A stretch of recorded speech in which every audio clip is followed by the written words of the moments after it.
Praise the lord. ఈ రోజు దేవుని వాక్యము, మీ ఇంటిలో ఎవరున్నారు?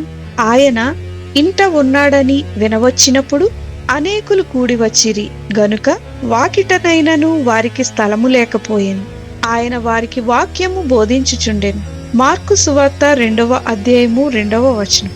ప్రభువైన యేసుక్రీస్తు వారు ఒక గృహంలో ఉన్నప్పుడు యేసయ్య ఆ ఇంట ఉన్నాడని అనేకులు తెలుసుకున్నప్పుడు వారిని పిలువకపోయినను ఆహ్వానించకపోయినను అనేకులు ఆ ఇంటికి వచ్చి ఉన్నారు.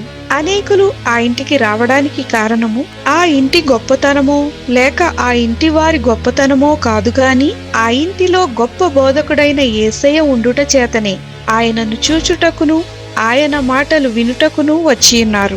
నేటి దినాలలో మన సంఘాలలో మన జీవితాలలో ప్రభువైన యేసుక్రీస్తు వారు ఉంటే మనము ఎవరినీ పిలువకుండానే ప్రజలు మన యొద్దకు వస్తారు.